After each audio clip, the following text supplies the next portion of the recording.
Hey my lovelies, बात आज कैसे हैं आप लोग? आई होप आप सभी अच्छे होंगे, स्वस्थ होंगे, मैं स्टोरी लाइन को एंजॉय कर रहे होंगे। तो जो कोई भी मेरे चैनल पे न्यू आ रहा है, प्लीज़ मेरे चैनल को लाइक शेयर सब्सक्राइब करना मत भूलिएगा।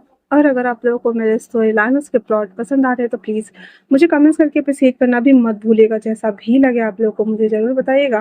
देन चलिए हम स्टार्ट करते हैं इस वन शॉट को, जिसका आप लोगों ने टाइटल पढ़ लिया होगा। और बहुत सारे लोग सोच रहे हैं कि ये सियांग वांग है, तो जी नहीं, मैं लाइफ में कभी भी सियांग वांग स्टोरी नहीं लेकर के आऊँगी। मेरा सिर्फ एक ही स्टोरी चलता है, वो भी वांगसियन है। बीच बीच में सीचेंग स्टोरी आ जाती है, बट अदर देन मैं कुछ और नहीं चलाती हूँ। आई होप कि मैंने आप लोगों को सारे डाउट्स को क्लियर कर दिया होगा। ये स्टोरी बहुत सारे ट्विस्ट एंड प्लॉट्स के साथ में भरा हुआ है। एक पल के लिए लगेगा जैसे कि सब कुछ खत्म हो गया है, देन दूसरे पल लगेगा कि सब कुछ वापस मिल गया, फिर तीसरे पल लगेगा कि हम कहीं और हैं। तो इस मिस्ट्री को सॉल्व करने के लिए लास्ट तक बने रहिएगा। मे बी शायद ये 2 पार्ट में बन जाए। तो फिलहाल से हम इसे स्टार्ट करते हैं। ओके, चाइना का सबसे मोस्ट बिजी शहर बीजिंग, जहाँ पे सड़कों पे गाड़ियाँ आती जाती रहती है, चलती रहती है। अनुमानतः देखा जाए तो 4 लाइन 6 लाइन 8 लाइन होने के बावजूद भी गाड़ियों का सिलसिला चलता रहता है। एक शख्स जिसके कान पे एक फ़ोन लगा हुआ था, वो किसी मीटिंग अटेंड करने के लिए जा रहा होता है। उसके साथ उसका सेक्रेटरी बैठा हुआ था, जिसका नाम क्रिस था। क्रिस उस पोर्टफोलियो को चेक करते हुए कहता है, सर, इन लोगों ने फिर से ये सब कुछ किया है, हमें इन्हें रोकना होगा, इस गैंग को रोकना होगा। वांग जी कहता है, तभी अचानक से एक ट्रक जिसके अंदर बहुत सारा छर भरा हुआ था, अचानक से उसकी कार को पीछे से टक्कर मार देता है। उस कार के अंदर जितना भी लोग थे, इनके एक ड्राइवर, क्रिस और वांग जी, वो तीनों, उन तीनों के बॉडी पार्ट्स में छड़, जो कि सामने से अगर टक्कर नहीं मारा था, लेफ्ट साइड से टक्कर मारा था, वो छड़ ना उसके कार के आर पार चली गई थी। और ऑन द स्पॉट एक साइड से क्रिस की बॉडी बाहर निकली हुई थी, दूसरी साइड से वांगजी की बॉडी कार से बाहर निकली हुई थी, और जो ड्राइवर था उसकी पूरी बॉडी ना सीट में ना धंसी हुई थी। एंड आनन फानन में एम्बुलेंस को बुलाया जाता है, और उसमें हमारा जो फर्स्ट में लीड कैरेक्टर है, वो अपने एचएस ग्रुप का बहुत ही बड़ा हम कह सकते हैं कि इन्वेस्टर है, प्लस लैंड ग्रुप का सीईओ है। उसके 2 कंपनियां हैं, एक कंपनी जो उसका खुद का है और एक कंपनी जो उसे विरासत में मिली है। वो तीनों ऑन द स्पॉट हम कह सकते हैं कि डेथ जोन में हैं या फिर जाने वाले हैं। एम्बुलेंस लाया जाता है, सारे बॉडी को कवर किया जाता है, देन उसे हॉस्पिटल के लिए लेके जाया जाता है। हॉस्पिटल में उन तीनों का इलाज चल रहा होता है, और मैक्सिमम घर के सारे मेंबर्स पहुंच गए थे। फैमिली में लैन की रैन, लैनी, उसके पापा लैन सिचन और उसकी बहन फे फे, सब थे, सब कोई थे। एंड देन सब लोग बहुत ही ज़्यादा परेशान थे, ओनली फॉर वांगजी के लिए ही नहीं, क्रिस के लिए भी, क्योंकि फे फे क्रिस को पसंद करती है, दैट्स वाई सब लोग परेशान थे। बट एज अ ट्विस्ट, एक काली घनेरी गुफा थी, जहाँ पे एक बॉडी सीटी बजा रहा था, और वो अपने एक पैर को दूसरे पैर के ऊपर डाले हुए था। उसके हाथ में गेहूं की बालियां थी, उस गेहूं की बालियों को नचा रहा होता है। एंड देन सामने वाले शख्स को देख रहा होता है, जिसके साथ उसने साम दाम दंड भेद सब कुछ अपना लिया था। बट वो शख्स आंखें नहीं खोल रहा था, न जाने कब से और कितने लंबे समय से वो उसी पोजीशन में बैठा है, मानो जैसे उसकी आत्मा निकल के भागी गई हो। उसके ऊपर चींटियां छोड़ी गई, उसके ऊपर कोरे बरसाए गए, उसके ऊपर गर्म पानी डाला गया, पर वो शख्स टस से मस ना हुआ। और यहाँ पे वापस हम आपको इंट्रो देते हैं। जो शख्स नीचे जमीन पर लेटा हुआ है, वो है हमारा सेकेंड मेन लीड कैरेक्टर, जिसके हाथ में गेहूं की बालियां हैं। वो है वी ट्राइब्स का किंग, नॉर्दर्न सिटी का राजा, एक लौता राजा, जिसके आगे पूरी दुनिया झुकती है, कांपती है, डरती है उसके नाम से, बी वुशियान।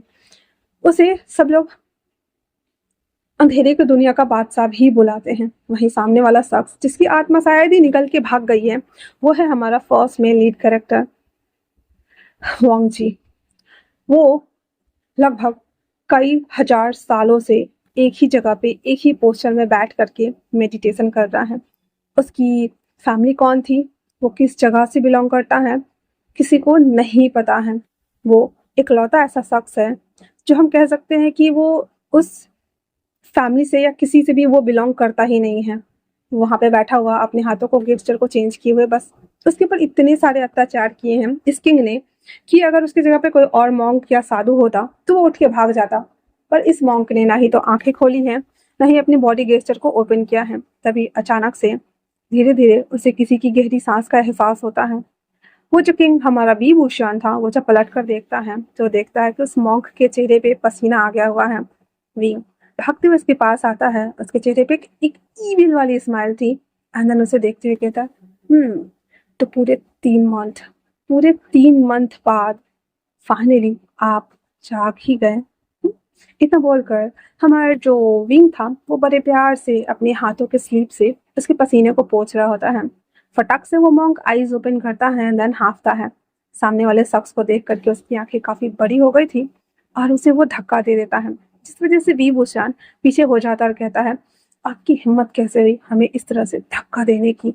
पर वंग जी जब अपने आप को अजीब से लिबास में, जो कि उसने हार्मफुल वेयर करा हुआ था, पूरा प्योर वाइट, उस पे ब्लू कलर का डिजाइन पैटर्न किया गया था क्लाउड का, उसके सर पे बाल बिल्कुल नहीं था, वो टकलू था और उसके हाथों में एक कमर गट्टे की माला थी, जिसे देखते हुए कहता है, मैं कहाँ हूँ, हद ये कौन सी जगह है। वी वो जब उसे अलग भाषा में बात करते हुए सुनता है, जो कि हमारा वांगजी थोड़ा सा इंग्लिश यूज करा था, वो चीखते हुए कहता है, हाँ क्या कहा आपने, ये कौन से शब्दों का प्रयोग कर रहे हैं आप। वांगजी उसे देखते हुए कहता है, मैंने कहा मैं कहाँ हूँ। वी उसे कहता है, आप नॉर्दर्न सिटी में हैं और आप कहाँ रहेंगे, आप भूल गए हैं ये प्रॉपर्टी हमारा हिस्सा है और आप यहाँ पे क्या कर रहे हैं। आपको नहीं लगता कि आपको वापस से साउथ की तरफ जाना चाहिए। आप मंगोलिया साइड में हैं और ये पूरा इलाका हमारा है। अगर आप कहीं ताओवादी हैं या फिर कहीं के टीस्ट है तो आपको हांगकांग या फिर कहीं और जाना चाहिए। वांगजी जिसको ये सब कुछ बिल्कुल समझ नहीं आ रहा था, उसे देखते हुए कहता है, और तुम कौन हो। रीन कहता है, इतनी कमजोर, खैर छोड़िए, मैंने आपको अपना इंट्रो दिया था। मैंने सुना था कि मॉन्क लोग तो बहुत ज्यादा पावरफुल होते हैं, उनके पास बहुत ज्यादा प्रीसियस पावर्स होती हैं, पर आपको देखकर लगता है कि आप तो बस नींद में सो रहे थे। वैसे आप इतने सालों से तपस्या कर रहे हैं, मैंने सुना कि आप 5-6 सालों से तपस्या कर रहे हैं। क्या तपस्या कर रहे थे। वोंग जी उसे देखते हुए कहता है, तुमसे मतलब। विभूषण कहता है, हाँ मतलब है, तभी तो आया हूँ यहाँ पे। पिता बोलकर कहता है, इसे लेकर चलो। वोंग जी कहता है, छोड़ो मुझे, छोड़ो। नहीं कहता है, आ आ आ आ आ छोड़ने के लिए थोड़ी लेकर जा रहा हूँ। और इतना बोल करके विंग बाहर आता है और उसके बग्घी में, वो अपने बग्घी में आकर बैठ जाता है, जहाँ पे वांग जी को भी खींच खाच के उसके बग्घी में फेंक दिया जाता है, जहाँ पे वांग जी सीधे विंग के गोद में आके गिरा था। देखने तो ऐसा लग रहा था कि विंग डोमिनेटिंग हो रहा है और वांग जी बेचारा हमारा म्याऊ बना हुआ है, बट बाद में पता चलेगा, ठीक है। तो विंग उसके जॉलाइन को ग्रैब करते हुए कहता है, ये सभी चीजें पहले नहीं करते हैं, बाद में करते हैं, आपको समझ नहीं आता है क्या। वांग जी बस दांत पीसते हुए कहता है, वो द हेल आर यू। हाँ। विंग कहता है, ये किन शब्दों का प्रयोग कर रहे हैं, मुझे बिल्कुल समझ नहीं आ रहा है। वांग जी विंडो से बाहर झांकते हुए कहता है, क्या यहाँ पे कोई मूवी की शूटिंग चल रही है। विंग कहता है, हाँ। ये क्या है, ये क्या होता है। वांग जी उसे देखते हुए कहता है, और तुम कौन हो। हाँ, और मैंने ये अकवर्ड से कपड़े क्यों पहने हुए हैं। तो उसे देखते हुए कहता, हमने कहा ना हम यहाँ के किंग हैं, आपको समझ में नहीं आ रहा है क्या। और आप एक मॉन्क है, आप अपने आप को देखिए ना। मुझे नहीं पता, सबने बोला कि आप, किसी ने बोला आप 3 साल से यहाँ पे बैठ के तपस्या कर रहे हैं, किसी ने बोला 5 साल से, किसी ने कहा 1000 साल से, हमें तो ये भी नहीं पता है कि आपकी करेंट एज कितनी है। वांग जी अपने आप को देखते हुए कहता है, मैं 25 साल का तो लग रहा हूँ। रिंग कहता है, आपको पता नहीं है मेडिटेशन करने से एज रुक जाती है। लगता है शायद, खैर कोई बात नहीं, मैं आपके साथ प्यार से पेश आ रहा हूँ, यही काफी है। इतना बोलते हुए वो बैठ जाता है, देन किताब पढ़ रहा होता है। वांग जी जिसको बिल्कुल भी समझ में नहीं आ रहा था, विंग कहता है, अगर आप चाहें तो मेडिटेशन में जा सकते हैं।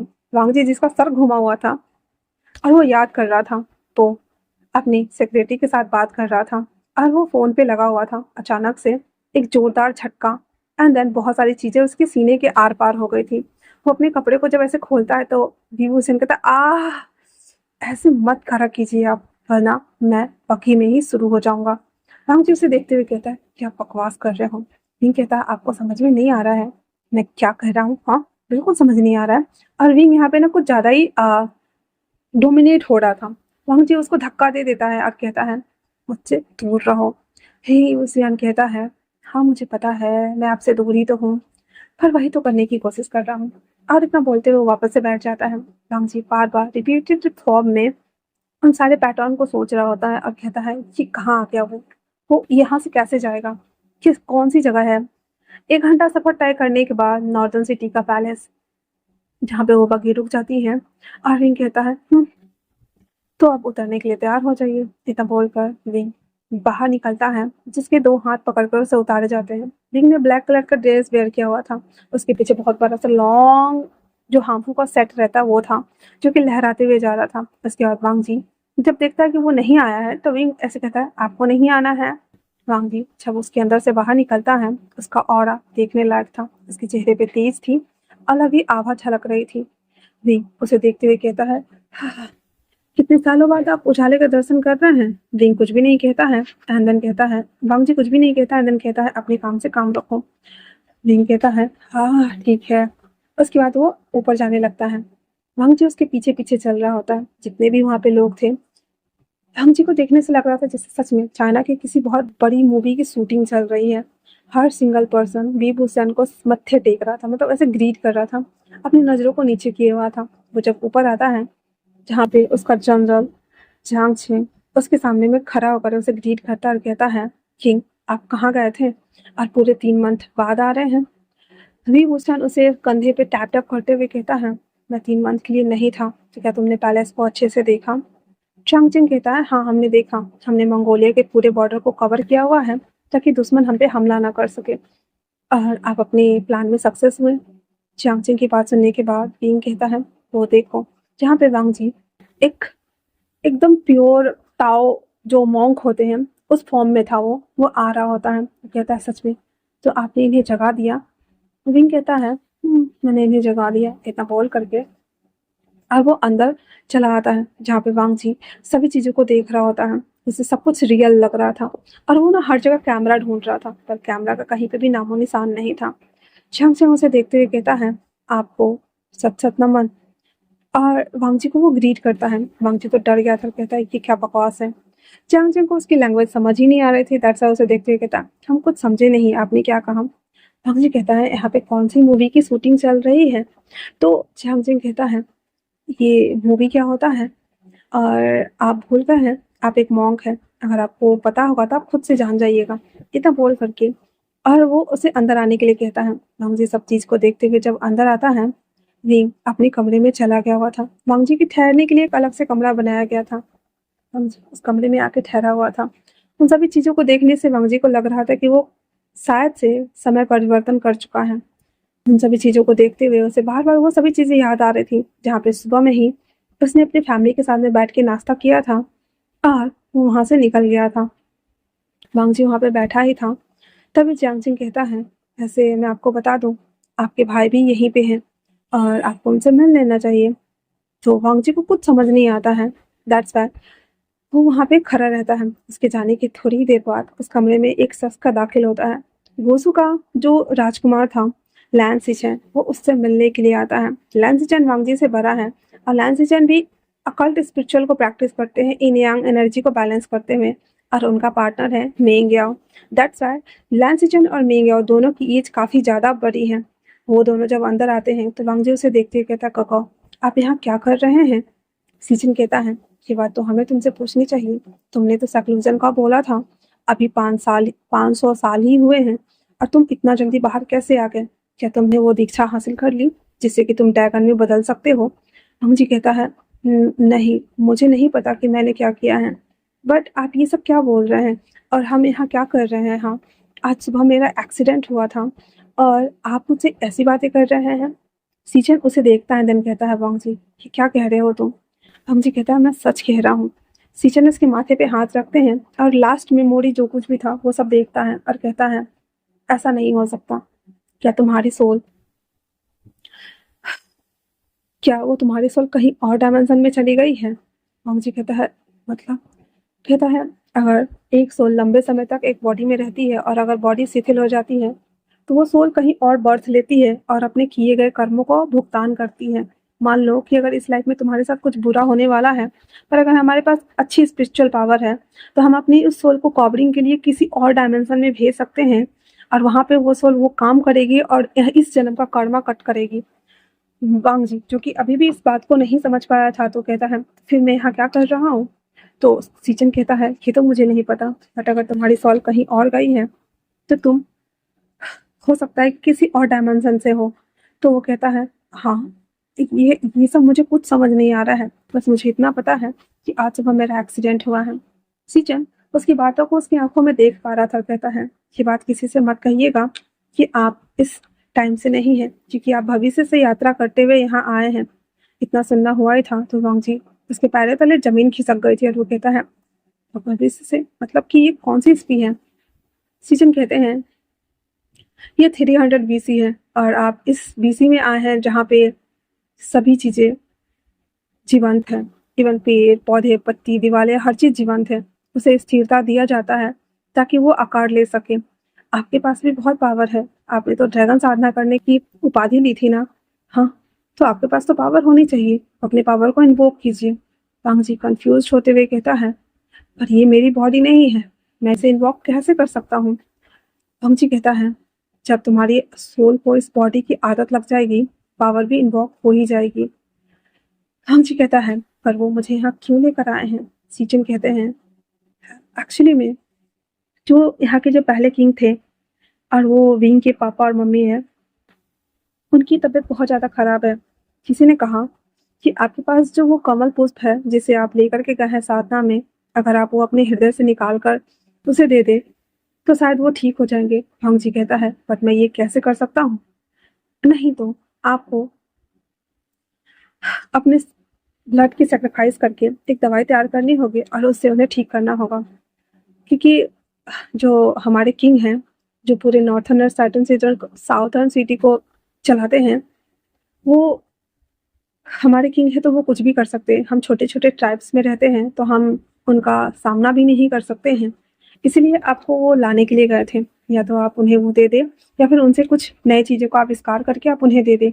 अंजी कहता है पर मैं ही क्यों, कितने सारे मॉन्क होंगे, कितने सारे लोग होंगे।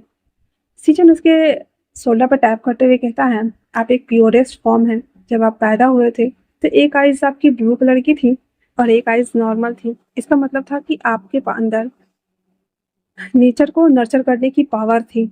इसीलिए जब आपने कहा कि आप सेलिबसी को फॉलो करते हुए मॉन्क बनना चाहते हैं तो हम सब ने उसे स्वीकार किया था कि हमें पता है कि आपका जन्म किसी न किसी उद्देश्य के लिए ही हुआ है।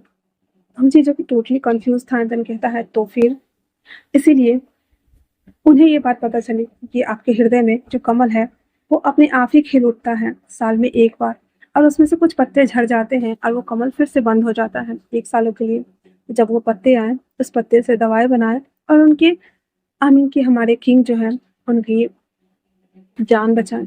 इतना सुनना हुआ ही था तो वांग जी कहता है तो क्या इसीलिए उन्होंने हमें जगाया। तो सीजन कहते हैं हाँ। फिर वांग जी कहता है फिर आप यहाँ क्या कर रहे हैं गगा। सीजन कहते हैं आप आ नहीं रहे थे इसलिए उन्होंने हमें यहाँ पे लाके बंदी करके रखा हुआ है, हम कुछ नहीं कर सकते थे क्योंकि हम किंग की बात को टाल नहीं सकते। वांग जी कहता है कोई और ऑप्शन नहीं है। सीचन उसकी तरफ देखते हुए कहते हैं हाँ है ना, आप अगर आप किंग को खुश करते तो शायद से बात बन सकती है। इतना बोल वो दोनों उसे ऐसे ग्रीट करते वापस चले जाते हैं। वांग जी टोटली कंफ्यूज होते हुए सभी चीज़ों को देखता है। इनके तो 300 बीसी एंड देन वो कुछ सोचने की कोशिश करता है। हालांकि वांग जी हमारा कभी भी किताब नहीं पढ़ता है, पर उसे इतना पता था कि 300 या 500 बीसी पहले जहाँ पे लोग रहा करते थे वो स्पिरिचुअल हुआ करते थे। उनके पास स्पिरिचुअल पावर्स होती थी जिनसे वो कुछ भी कर सकते थे, कहीं पे भी आ जा सकते थे, आसानी से समय स्थानांतरण कर सकते थे। वांग जी मिरर के सामने में आके खुद को देखता है। वांग जी ने एक शर्ट वेयर करा हुआ था जो कि लॉन्ग हार्मफुल टाइप का था। नीचे पजामा था और उसका जूता था। बाल पूरे टकला बना हुआ था। वो माथे पे एक कमल के डिजाइन का टीका लगा हुआ था। उसकी आंखें बहुत ही ज्यादा साबिन एंड गहरी थी। वो अपने आप को देखता है जहाँ से उसके माथे से ही आभा चमक रही थी। वो अपने शर्ट को हटाकर जब देखता है तो उसे अजीब लगता है क्योंकि सच में इसके चेस्ट के ऊपर एक फ्लावर का डिजाइन बना हुआ था जो कि बहुत ही ज्यादा खिला हुआ था। वांग जी उसे टच करता है और उस मिरर में देखता है जहाँ पे कुछ तो होता है पर वांग जी को पता ही नहीं चलता है। वो अपने हाथों को देखता है जहाँ पर उसके हाथ साइन कर रहे थे और उसके हाथ में वो फूल था।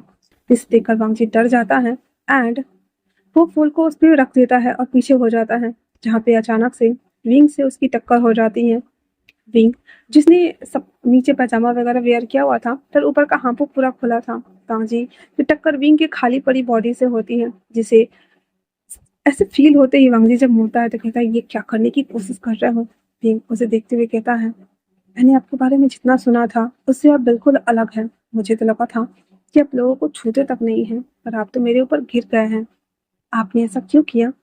वांगजी बस उसे देखते हुए उसे दूर कर देता है, क्योंकि जो हमारा वांगजी था वो मॉन्क वाली हरकतें कम और उससे बचने वाली हरकतें ज्यादा कर रहा था। फिर एक हंसते हुए उसके पास आता है, धीरे धीरे आगे बढ़ते हुए। वांगजी उसे देखते हुए कहता है, तुम मेरे पास आने की कोशिश भी मत करना, वरना। वांगजी कहता, विंग कहता, क्या करेंगे आप।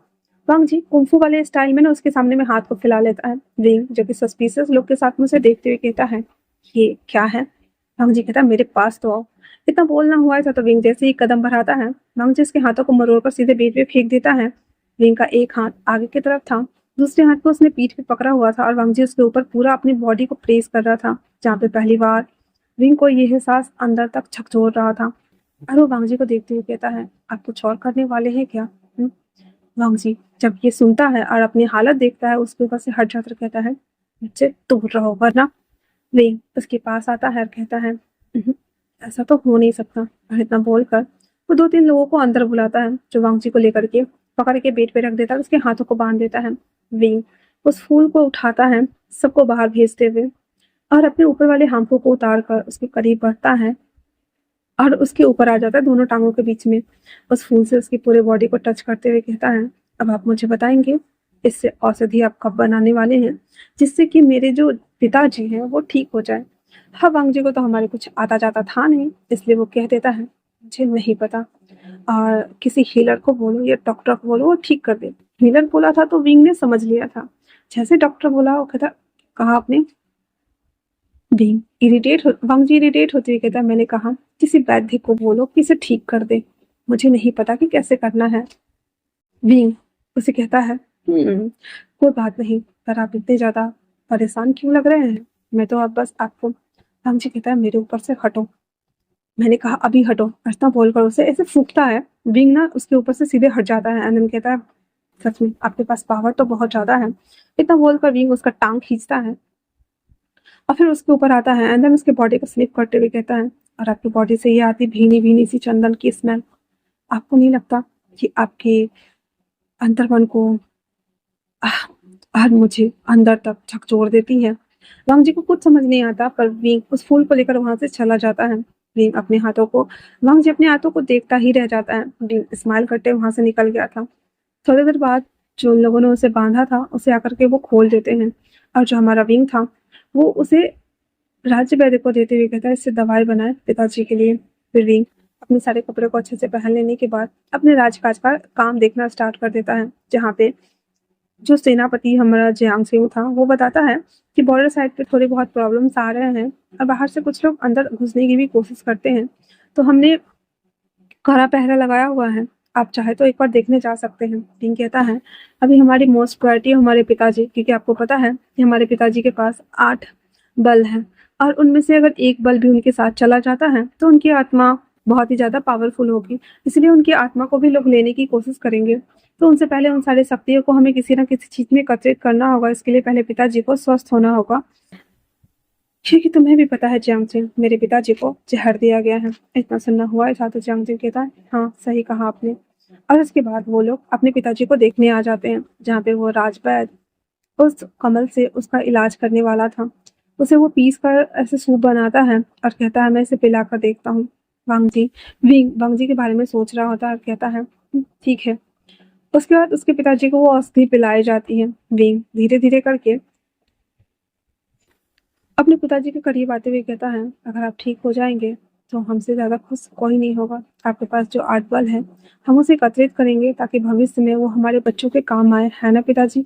इतना बोलते हुए वह विंग अपने पिताजी को टक्कर देता है एंड देन वापस से वो वांगजी से मिलने के लिए निकल पड़ता है। वांगजी उसे नहीं पता था, उसकी बॉडी अपने आप ही शाम होते ही मेडिटेशन में अपने आप ही वो लेटा हुआ था, आंखें खुलती है और वो सीधे आकर के नीचे मेडिटेशन पोस्चर में बैठ जाता है। वांगजी के आगे पीछे एक बहुत बड़ा ऑरा बन रहा था और वो उसमें डूबा हुआ था। उसे नहीं पता कि वो क्या कर रहा है, पर उसकी बॉडी अपने आप ही ये करवा रही थी। विंग जब अंदर आता है, कमरे में लाइट भरी हुई थी, जिसे देखकर विंग मुस्कुरा देता है और कहता है, ऐसे कैसा रहेगा अगर मैं आपसे शादी कर लूँ तो? वैसे भी हरम में इतनी सारी रानियां और राजा तो होते ही हैं, पर अगर मेरे पास एक ऐसा मॉन्क होगा जिसके पास दुनिया भर की अद्भुत और असामान्य शक्तियां हैं, तो क्या होगा? ये सोचते हुए वे उसे शरारत सोचती है और वो वांगजी के पास आता है। उसे पता है उसने बहुत सारे टैंट्रम किए हुए हैं वांगजी के ऊपर, दैट्स व्हाई उसके दोनों हाथों को लेता है एंड देन पीछे की तरफ बांध देता है और धीरे धीरे करके विंग जो था वांगजी को नीचे लिटा देता है। विंग इसके ऊपर लेटा हुआ था और उसके बॉडी के ऊपर हाथ चला रहा था। वांगजी जो कि मेडिटेशन में बैठने के साथ ही डीप डेल्टा स्लीप में चला गया था, और ये ऐसा फेज होता है जिसमें आप 5 घंटे, 8 घंटे, 10 घंटे, कभी कभी 2 दिन के लिए भी आपकी सोल और बॉडी एक दूसरे से अलग हो जाती है। ये अलग कॉन्सेप्ट है, मैं समझा नहीं सकती, बट ऐसा होता है, ठीक है। जिस वजह से वांगजी जो लेटा हुआ था, वे उसकी बॉडी के साथ सब कुछ कर रहा था, नर्चर कर रहा था, पर जो हमारा वांगजी है उसकी सोल तो आपस से शायद कहीं और थी। अब हम चलते हैं फ्यूचर में, हॉस्पिटल रूम में, जहाँ पे सी चैन वांगजी के सामने में हाथों को जोड़े हुए खड़ा था, और जो हमारा वांगजी था वो उसके मुंह में बहुत सारे पाइप्स लगे हुए थे और मशीन की बीपी बीपी बीपी भी चल रही थी।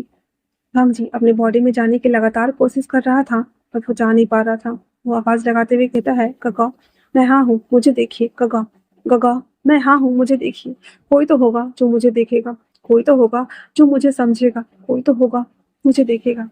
तभी उस कमरे में एक शख्स की एंट्री होती है और वो शख्स को देखते ही वांगजी की आंखें बड़ी हो जाती हैं। वो शख्स आते ही कहता है, मिस्टर लैन, आपको आई थिंक से सो जाना चाहिए। वो उठते ही उसे देखते हुए कहता है, मिस्टर वे, आप यहाँ क्या कर रहे हैं? वी मुस्कुराते हुए कहता है, ये मेरे पेशेंट है तो मैं इन्हें चेक करने आया हूँ, इतना बोलकर मिस्टर वे, आई मीन की वी इंग वांगजी के पूरे मशीन को चेकआउट करता है, नोट कर रहा होता है और कहता है, ये आउट ऑफ डेंजर है, बट कब तक कोमा से बाहर आएंगे हम कह नहीं सकते। वांगजी जब ये वर्ड सुनता है वो ऐसे धक्का लग जाता है। वी क्योंकि वांगजी को ऐसे आर पार करते वहां से चला जा चुका था, एंड देन वो उसे बाहर देख रहा था और अपनी बॉडी को देख रहा था। वहीं दूसरी तरफ विंग वांगजी की पूरी बॉडी को जब टच कर रहा होता है, वांगजी जो कि डीप स्लीप में था, उसकी सोल निकल चुकी थी बॉडी से, वांगजी को पता ही नहीं चल रहा था। वहीं दूसरी तरफ विंग अब उसके पेशेंस के लेवल खत्म हो रहे थे। वो कहता है, मैं इतना कोशिश कर रहा हूँ, इन कोशिशों के बावजूद भी इसकी बॉडी में कुछ काम क्यों नहीं हो रहा है? इतना सोचते हुए उसके हाथ कहीं और चले जाते हैं और उसे कस के ग्रैब करके उसे इसे रगड़ रहा होता है। जब विंग ये सब चीजें कर रहा होता है तो वांगजी जो कि सच में अपनी बॉडी में था ही नहीं, दैट्स वाई उसे कुछ नहीं पता चलता है।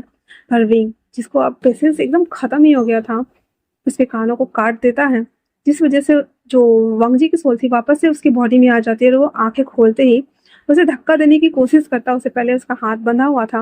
वांगजी चिल्लाते हुए कहता है, ये क्या करने की कोशिश कर रहे हो, दूर हटो मुझसे। विंग उसकी बात सुनकर ही डर गया था एंड देन उठ के बैठते हुए कहता है, आप इतना ज्यादा गुस्सा क्यों कर रहे हैं?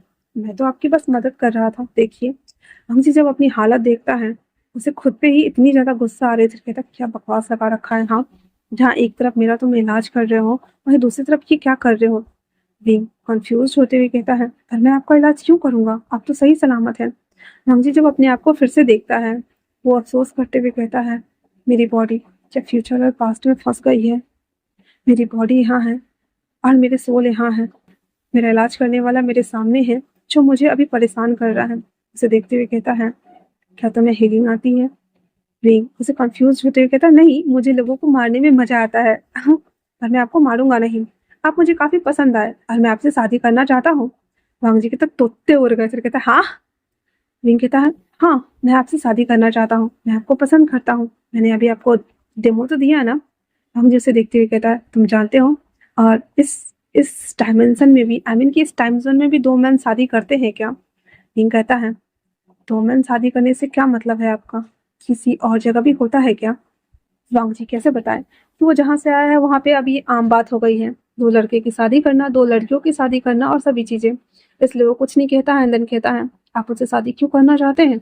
विंग कहता है, क्योंकि आप मुझे पसंद है, इसीलिए मैं आपसे शादी करूंगा और आपको अपने पास रखूंगा। वांगजी उसे देखते हुए कहता है, हाँ, मुझे आपसे कोई शादी नहीं करनी।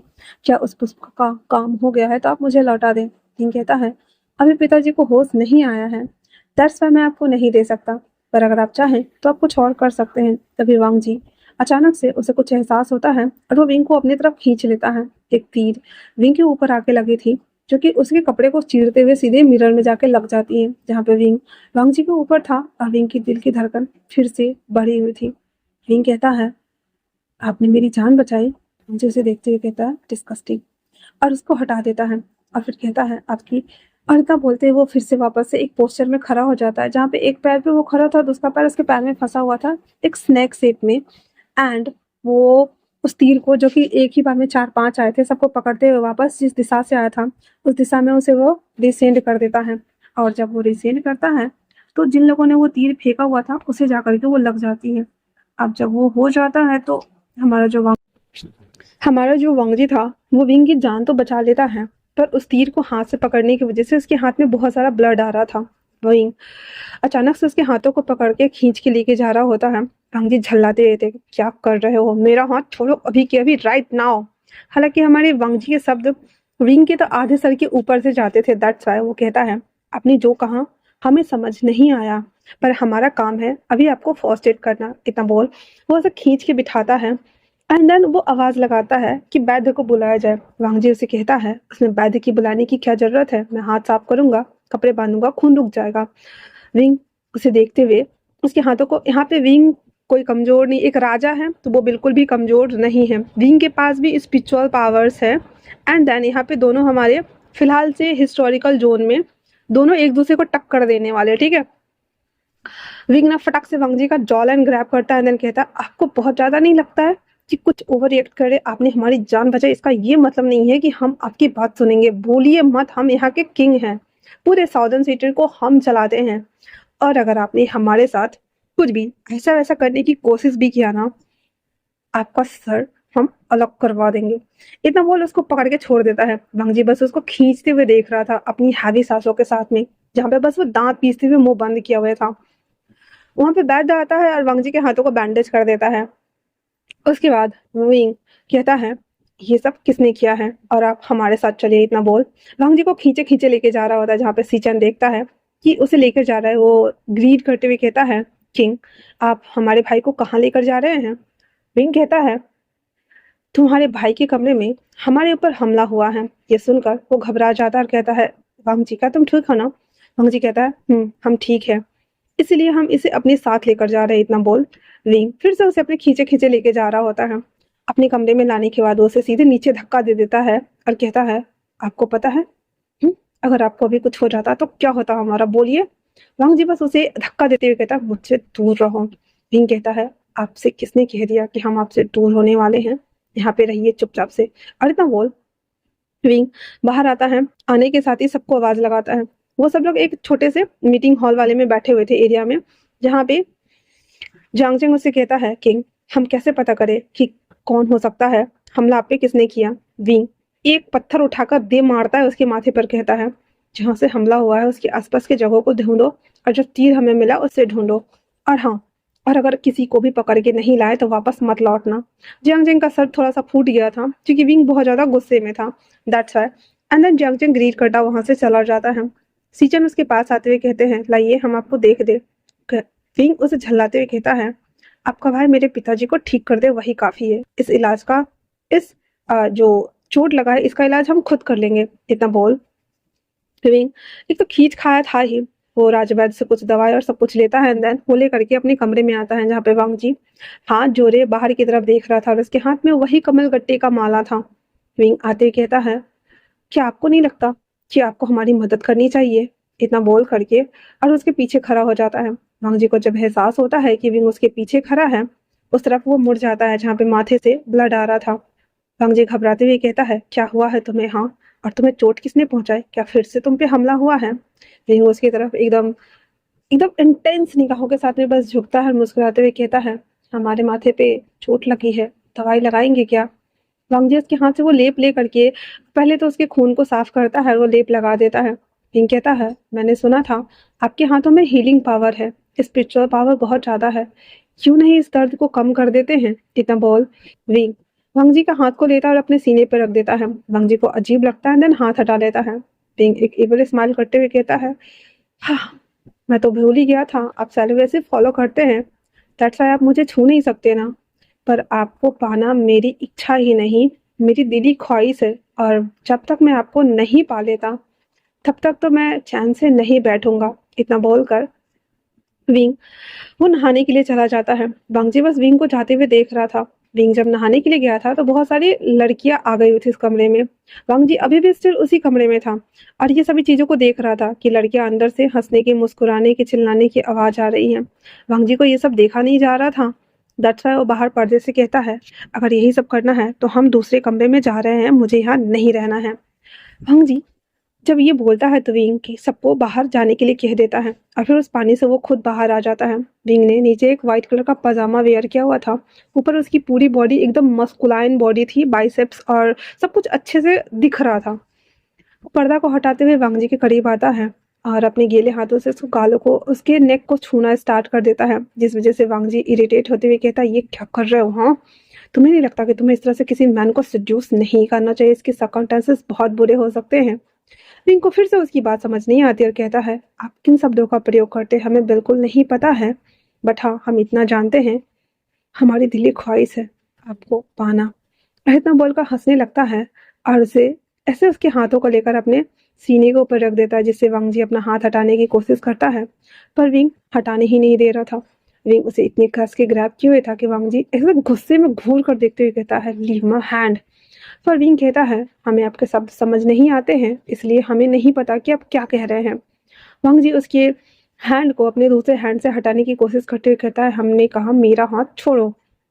विंग कहता है, शायद इस जन्म में ना हो, आप मुझे बहुत पसंद है। इतना बोल विंग ऑब्सेस्ड हो चुका था और उसे गले लगा करके उसके चेहरे पे जैसे किस करने को होता है, विंग उसे धक्का दे देता है वांगजी और उससे दूर हो जाता है, जिससे कि विंग के कमर में दर्द लग गया, चोट लग गया था और वो करा देता है।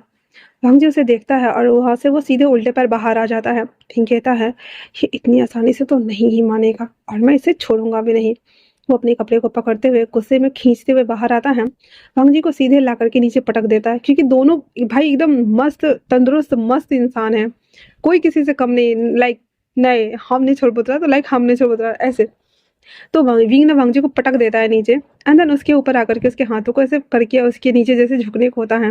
वांगजी कहता है विंग से, क्या करने की कोशिश कर रहे हो? हमने कहा छोड़ो, हटो हमारे ऊपर से। विंग कहता है, आपको दिखाई नहीं देता? पहले तो मैंने सोचा था कि हम आपको यहाँ लेकर आएंगे जिससे कि आप मेरे पिताजी को ठीक कर देंगे, फिर हम आपको उसी गुफा में वापस छोड़ के आ जाएंगे जहाँ पे मुझे आपको जगाने के लिए 3 मंथ लगे थे। पर उन 3 मंथ में मैं रोज आपको सोता हुआ देखता और रोज सोचता कि क्या कभी आप जागेंगे। मैंने तो उम्मीद छोड़ दी थी कि क्या अभी जाग कर मेरे साथ आएंगे, पर जब आप यहाँ आ गए हैं, एक बात कहूँ, मुझे आपको पाने की इच्छा हो रही। भाई ये सुनना हुआ था तो वांगजी का तलवार हर मगज पे, लाइक तुम मेरे को बॉटम बनाओगे, रुको अभी बताते हैं हम। वांगजी झल्लाते कहता, क्या बकवास कर रहे हो? हाँ।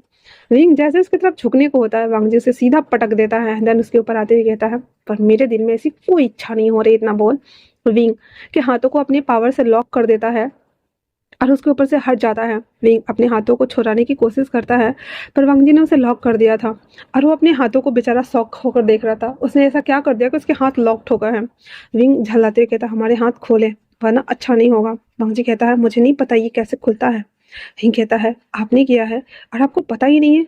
वांगजी कहता, हाँ, मुझे नहीं पता है कि ये कैसे होता है। विंग झल्लाते हुए कहता, अभी बताते हैं हम। इतना बोलकर वो चिल्लाता है और सारे गार्ड अंदर, और विंग इरिटेट होते हुए कहता है, इन्हें बांध दिया जाए और वहां पे बिठा दिया जाए। वांगजी के गले में सिक्कर था, हाथ में सिक्कर था, मतलब उसको एक से ना एकदम स्लेव की तरह पूरा बांध बांध के बैठा दिया गया था। फिर विंग सीजन को बुलाता है। सीजन वांगजी और विंग की हालत देखने के बाद, पहले तो उसे हंसी आ रही थी पर वो हंस नहीं रहे थे, पर हाँ, विंग के हाथों से वो जो पावर्स लॉक हुआ था उसे वो खोल देता है और कहता है, किंग आपके साथ ये विंग ना हाम्पू वेयर कर रहा होता है एंड देन कहता है, आपके भाई ने किया है, मुबारक हो, आज से हम रिश्तेदार बनने वाले हैं, क्योंकि आपका भाई अब मेरा हस्बैंड बनने वाला है। इतना बोल करके और वो प्रीस्ट को बुलवाता है और कहता है, कल हमारी शादी है, शादी की तैयारी की जाए और कोई भी कमी ना रहने चाहिए। आज ही सब लोगों को काम पे लगा दो।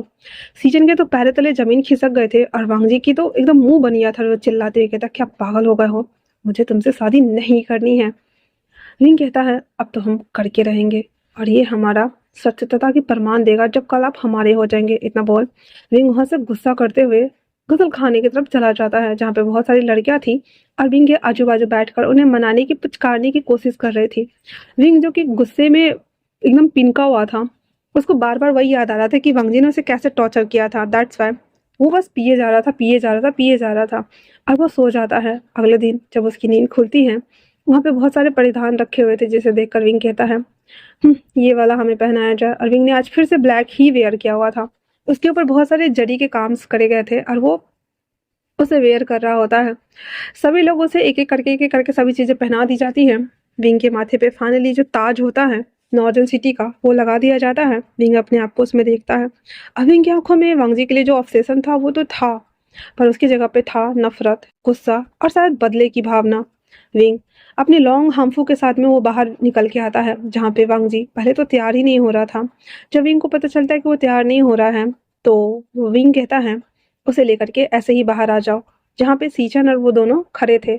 जब वांगजी को लाया जाता है सब लोग शॉक्ड, क्योंकि वांगजी ने वही वेयर किया हुआ था जो वो पहन के आया था और उसके गले में सिक्कर था, हाथ में था जो जंजीर होती है वो, और उसे घसीट कर लाया जा रहा था जहाँ पे वांगजी उसे छुड़ाने की कोशिश कर रहा था, पर सबने उसे बांधा हुआ था और उसे लेकर आ रहे होते। वांगजी को विंग के सामने में लाकर खड़ा कर दिया जाता है और विंग उसे एक इविल स्माइल देते हुए इसके जॉलान को ग्रैब करते हुए कहता है हस्बैंड आपको नहीं लगता कि आपको मेरी बात मान लेनी चाहिए, वरना आपकी और आपकी पूरी फैमिली के लिए बहुत बुरा होने वाला है। विंग की बात सुनने के बाद वांगजी बस उसे गुस्से में घूर कर देख रहा था। थोड़ी देर में उन दोनों की शादी हो जाती है। हालांकि वांगजी कोई रिचुअल्स कर नहीं रहा था, पर उसे करवाने के लिए 3-4 बंदे थे जो कि जबरदस्ती करवा रहे थे।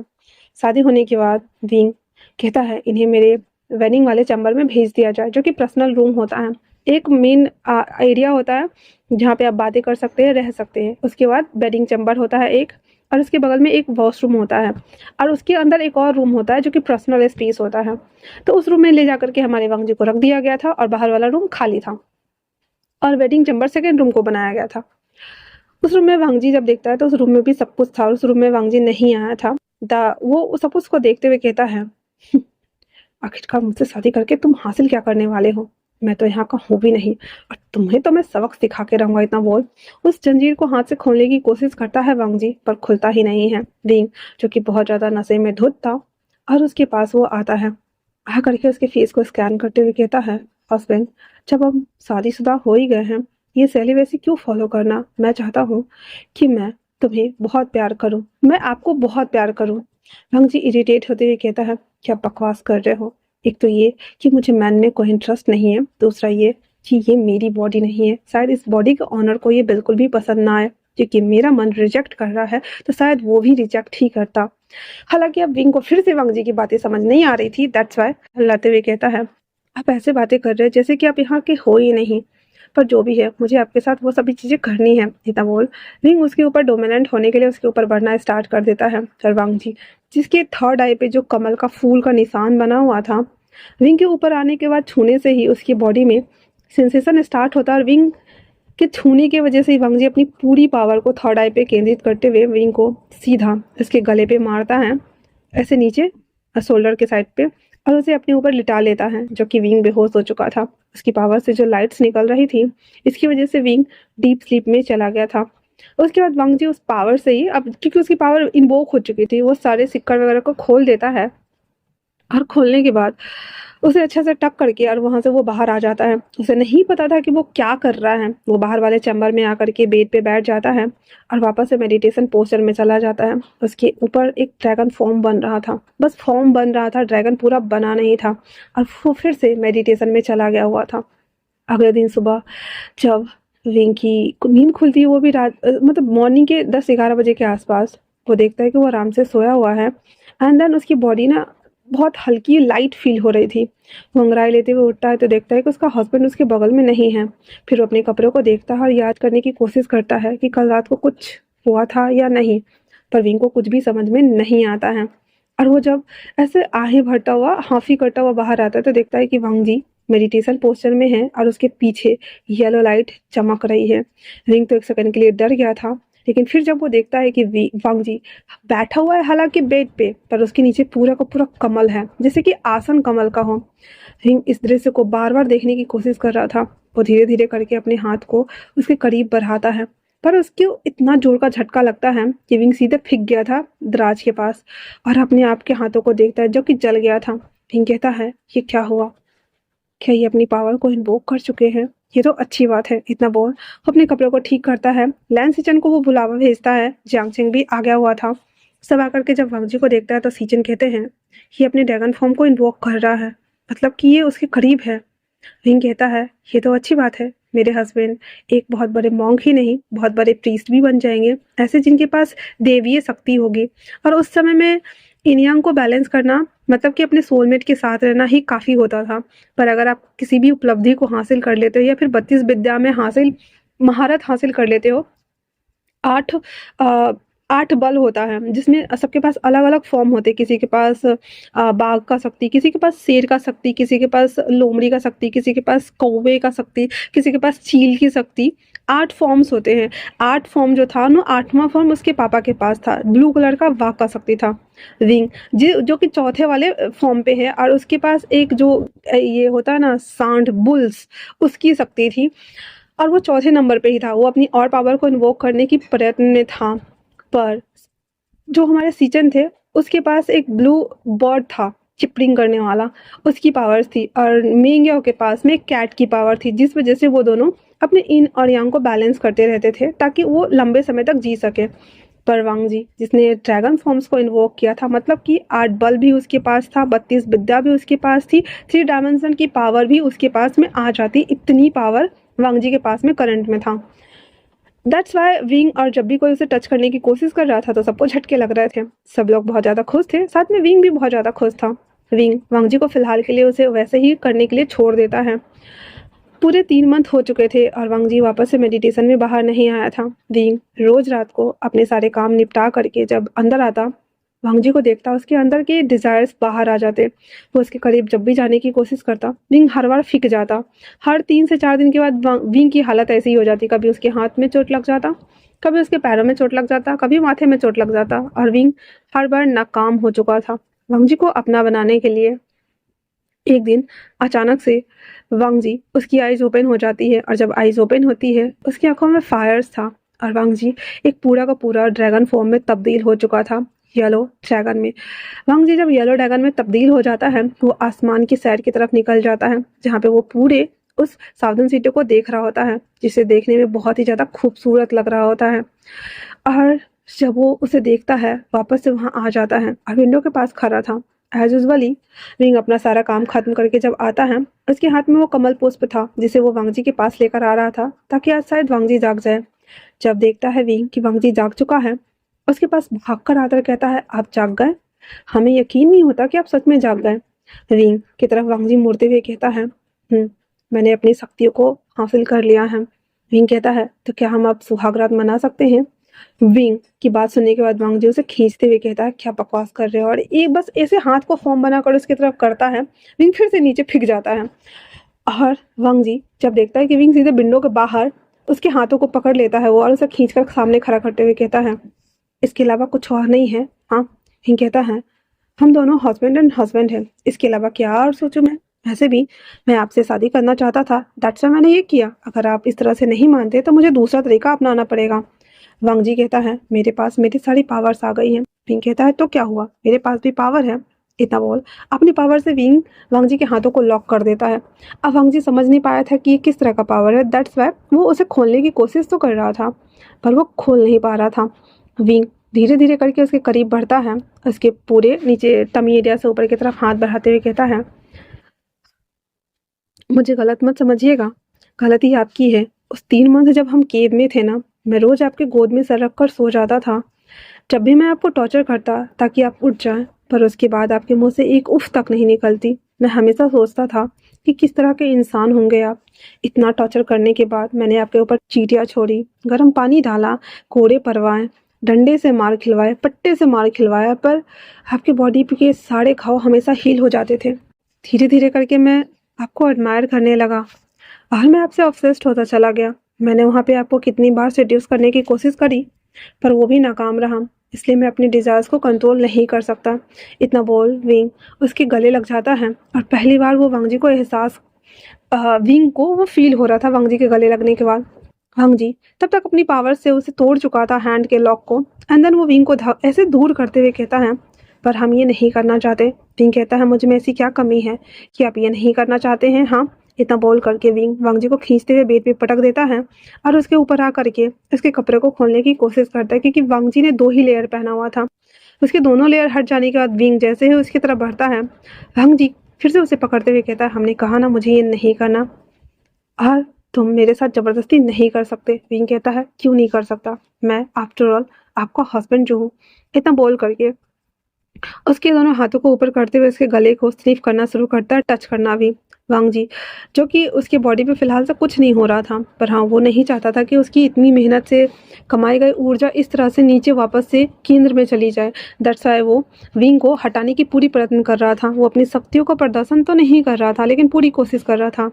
और लास्टली जब विंग नहीं हटता है, क्योंकि विंग ने उसे बहुत टच कर लिया था और वांग जी के अंदर भी इंसानियत तो थी ना किसी, अगर आप खुद से ये ऐसा ना सोचे तो आप अपने सेलिब्रेसी को 2 साल 4 साल 10 साल फॉलो कर सकते हो आराम से।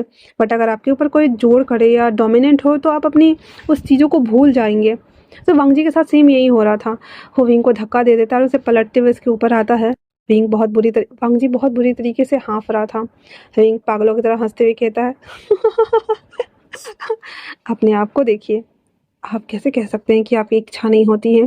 हालाँकि बॉडी हमारे वांग जी की थी, पर सोल तो हमारे दूसरे वांग जी की थी ना, किसी और डायमेंशन से वो आया हुआ था और इस वांग जी की सोल पता नहीं कहीं चली गई थी। दैट्स वाई वांग जी अपने मन में कहता है, ये तो मेरे डिजायर्स हैं, ना कि इस बॉडी के ओनर के। दैट्स वाई ऐसा हो रहा है। और इतना बोलते हुए उसे वापस से लॉक कर देता है, अंदर उसे सुला देता है वांग जी। फिर बाद में विंग को आराम से देख रहा होता है और वो उसे देखते हुए कहता है, मुझे मेडिटेशन में जाना चाहिए ताकि मुझे पता चल सके कि मेरी बॉडी के साथ में क्या हुआ है। उसके बाद फिर हमारा वांग जी मेडिटेशन में चला जाता है। जब वो वापस से हॉस्पिटल रूम में था, जहाँ पे विंग उसकी पूरे बॉडी को ईसीजी को सबको स्कैन कर रहा था, और उस टाइम जोन में विंग के टाइम जोन में वांग जी के टाइम जोन में फ्यूचर में पूरे 1.5 मंथ हो चुके थे। वांग जी अभी भी स्टिल उसके मुंह में पाइप्स लगे हुए थे सब कुछ। वांग जी को लग रहा था कि अब तो वो उसके पास कुछ पावर्स भी हैं। वो अपने ड्रैगन फॉर्म को एक्टिव करते हुए जब उसके बॉडी में जाने की कोशिश करता है, उसकी पूरी बॉडी सीधे डिजेस्ट कर देती है, सीधा का सीधा। तभी उसे फील होता है कि उसकी बॉडी में पहले से ही एक सोल मौजूद है, और जब उसे कांटेक्ट करता है तो वो शॉक्ड होता है, क्योंकि जिस बॉडी में अभी करंट वांग जी की सोल थी, वो उसका ऑनर उसकी बॉडी में चला गया है, मतलब कि सोल स्विच हो गई है। हिस्टोरिकल टाइम जोन के जो सोल है उसमें है और उसका इसमें है। वो बाहर आते हुए वांग जी से कहता है, तुम्हें कुछ पूरा करना है, मैं बहुत ज़्यादा सॉफ्ट हार्टेड हूँ, दैट्स वाई मैं वहाँ पर सर्वाइव नहीं कर पाऊँगा। मैंने डेस्टिनी बदलने के लिए तुम्हें वहाँ भेजा है। अगर तुम बदल देते हो तो तुम अपने बॉडी में वापस आ जाओगे। इतना बोलते हुए जो हमारे करंट मॉन्क की जो सोल थी ना, वो वापस से वांग जी के बॉडी में चली जाती है। वांग जी अब समझ गया था कि उसे अब यहाँ पे वापस नहीं आना है, और वो जब आइज़ ओपन करता है तो विंग सोया हुआ था। वांग जी उसके पास जाकर के लेट जाता है साइड में और उसे देखते हुए कहता है, कौन सी डेस्टिनी बदलनी है मुझे मुझे नहीं पता, बट अगर तुम्हारे सर्वाइवल के लिए मुझे कुछ करना है तो शायद मैं देख लूँगा। इतना बोलकर वांग जी आंखें बंद कर देता है। अगले दिन विंग, जिसका ईगो बहुत ज़्यादा हर्ट हो गया था, वो वांग जी को देख रहा था। वो नहाने के लिए चला जाता है, और जब नहा करके आता है तो वांग जी नहाने के लिए जा रहा होता है। विंग जो क्या करके उसने अपने कपड़े नहीं पहने थे, वो बस तैयार होने के लिए बैठा ही था। वांग जी जैसे ही पानी में चला जाता है, विंग ऊपर के कपड़े को उतार करके वापस से पानी में जाता है और अपने स्पिरिचुअल पावर से विंग वांग जी के हाथों को बांधते हुए उसके करीब आ जाता है, उसके टमी पे और सबके किस करना स्टार्ट कर देता है। वांग जी तो फुल टॉर्चर सह रहा था। अंदर उसे देखते हुए कहता है, मुझसे दूर रहो वरना। पर विंग नहीं रह रहा था। वांग जी अपने ड्रैगन फॉर्म को जैसे एक्टिव करता है, पानी में आग लग जाती है और उसकी आंखें चेंज हो जाती है। विंग उस पानी में ऐसा लग रहा था जैसे कि उसकी बॉडी जल जाएगी। विंग चिल्लाते हुए कहता है, ये क्या करने की कोशिश कर रहे हैं आप? आफ्टर ऑल मैं आपका हस्बैंड हूँ, मैं आपको छू क्यों नहीं सकता? और अगर आप ये करने से बाज नहीं आएंगे तो मुझे दूसरा तरीका आजमाना पड़ेगा। इतना बोल विंग अपने स्पिरिचुअल जंजीर को बाहर निकालता है और उसके पूरे बॉडी को लपेट देता है। और उसके बाद उसे लेकर के वो बेडरूम में आ जाता है, जहाँ पे वांग जी उसे छुड़ाने की पूरी कोशिश कर रहा था, पर विंग उसके ऊपर डोमिनेंट होने की कोशिश कर रहा था बहुत ज़्यादा बुरी तरीके से। उसकी बॉडी के साथ साथ उसके हाथों को भी उसने अपने हाथ से जकड़ के रखा हुआ था और उसके फेस को स्कैन करते हुए कहता है, मैं आपका हस्बैंड हूँ और मैं जो चाहे वो कर सकता हूँ। जैसे उसके नीचे के पजामे को खोलने वाला होता है, एक अंगरक्षक अंदर आ गया था और इस हालत को देखते ही विंग उसका इतना पारा गर्म हुआ, वो चिल्लाते हुए कहता, जाओ यहाँ से। वो बाहर भाग गया था और विंग उसका मूड पूरा स्पॉइल हो गया था। देन उसके ऊपर से हट जाता है और वांग जी के ऊपर कंबल डाल देता है। वो वापस से कपड़े को चेंज करते हुए बाहर आकर कहता है, इसे लेकर आओ। राजसभा में, जहाँ पे सारे इंपीरियल पैलेस में सब लोग भरे हुए थे, विंग झांगचिंग से कहता है, इसका सर धड़ से अलग कर दो। इसकी हिम्मत कैसे हुई हमारे पैलेस में आने की। बेचारा वो जो था वो कहता है, हमें माफ कर दीजिए, पर हमें आपको बताना था। वेन ट्राइब्स की राजकुमारी वेंग फाओ आई हुई है और वो आपसे मिलना चाहती हैं। विंग जब ये सुनता है कहता है, इसे ले जाओ और इसे 32 से लगभग 50 कोड़े पड़ने चाहिए। इतने में तो वो वैसे भी टे बोलने वाला था। उसके चले जाने के बाद विंग फाओ वहाँ आती है और सबको ग्रीट करती है। फिर वो कुछ लेकर के आई थी अपने राज्य की तरफ से, जिसके अंदर हम एसेंस जला सकते, एक सुराही टाइप का था ढक्कन वाला, उसके अंदर हम एसेंस बर्नर जला सकते थे। वो उसे प्रेजेंट करती है विंग को। विंग वो ले लेता है और उसे अपने कमरे में रखवाने के लिए बोल देता है। जब अंगरक्षक उस कमरे में रखने के लिए आता है तो वांग जी जो दूसरे कमरे में था, दैट्स वाई वो पहले वाले में रख के चला जाता है। उसका उस कमरे में जो एसेंस बर्नर था ना, उसका स्मेल फैलना स्टार्ट हो गया था। काम खत्म होने के बाद विंग विंग फाओ से मिलने के लिए आता है। विंग फाओ जो कि अपने कमरे में बैठ करके कुछ चीज़ों को एकत्रित करके लाई हुई थी, वो सभी चीज़ों को अलग कर रही थी। विंग आते ही उसे ग्रीट करते हुए कहता है, तो कहिए राजकुमारी, आपको कैसे आना हुआ। विंग फाओ उसके सामने आते हुए कहती हैं, पिताजी ने ये संदेश भेजा है कि आपको हमसे शादी कर लेनी चाहिए, इसलिए उन्होंने मुझे यहाँ भेजा है ताकि आप इसे कबूल कर लें। विंग कहता है, आप यहाँ हैं, चाहे तो रह सकती हैं 1 मंथ के लिए, उसके बाद अगर हमारे दिमाग में ऐसा कुछ आता है तो हम आपसे शादी कर लेंगे, इतना बोल। और वो उसे घुमाने के लिए बाहर लेकर आता है गार्डन एरिया में। जब विंग विंग फाओ के साथ में घूम रहा होता है, वांग जी जो कि वो विंडो के साइड खड़ा होकर के वापस से कमल गट्टे से ना कुछ हाथ में लेकर के स्पिरिचुअल मंत्रास को चैंट कर रहा था, बौद्ध चैंटिंग कर रहा था। नीचे जब वो विंग और उसको देखता है तो वांग जी को पहली बार इस फॉर्म में होने के बावजूद जेलसी का एहसास हो रहा था। फिर वो अपने आप से कहता है, मुझे इतना ज़्यादा बुरा क्यों लग रहा है। पर वांग जी कुछ भी आंसर नहीं करता है, वो बस अपने मन में खुद से बात कर रहा होता है। विंग उसके साथ चलते हुए एक तालाब के पास आकर के रुक जाता है, जहाँ पे कुछ मछलियाँ थी, जहाँ पे विंग उस पानी में उतरकर उस मछलियों को हाथ में लेकर के विंग फाओ को दे रहा था और वो दोनों मस्ती कर रहे होते हैं। जियांग चिंग भी देख पा रहा था कि विंग विंग फाओ के साथ में बहुत ज़्यादा अच्छे से पेश आ रहा है, इसलिए जियांग चिंग भी उसे कुछ नहीं कहता है। एंड देन वो बस उसके पीछे पीछे था। ऐसे करते हुए ना सिलसिला चल पड़ा था। विंग अब जो कि अपने पैलेस में बहुत ही कम आ रहा था, पर वो विंग फाओ के साथ में ज़्यादा समय बिता रहा होता है। विंग फाओ इसके लिए अब खाना बनाना स्टार्ट कर चुकी थी और सभी चीज़ें कर रही होती हैं। विंग जो कि 1 मंथ हो चुका था विंग फाओ के साथ में रहते हुए, और उसका उसके ऊपर दिल आ गया था, क्योंकि जो चीज़ वो वांग जी से चाह रहा था वो उसे तो नहीं मिला था, लेकिन हाँ विंग फाओ के साथ रहते रहते विंग को अच्छा लगने लगा था। विंग फाओ उसके लिए चाय बनाती, खाना बनाती, स्वीट्स बनाती, सब कुछ करती और खुद अपने हाथों से खिलाती और बातें करती। हर यूजुअली हमेशा की तरह विंग गार्डन में जब काम कर रहा होता है तो विंग फाओ को देख रहा होता है। अचानक से उसके ऊपर फिर से हमला होता है, जिसमें इस बार विंग ने विंग फाओ को बचाने के लिए 2 तीर खा लिए थे और उस तीर की वजह से विंग बेहोश हो गया था। उसे आनन फानन में अपने कमरे में लाया जाता है और वैद्य उनका इलाज कर रहे थे। रांगजी भी उसी कमरे में खड़ा होकर के विंग को देख रहा था। उस तीर पे पॉइजन लगा हुआ था। अब जियांग चिंग जो कि पहली बार उन लोगों को पकड़ नहीं पाया था, दूसरी बार वो कहता है कि इस बार तो इन लोगों ने सीधे इनके ऊपर हमला किया है। पहले इनके पिताजी को पॉइजन देने की कोशिश की गई, अब हमारे किंग को देने की जा रही है। ऐसा कौन हो सकता है जो इनसे दुश्मनी निकाल रहा है।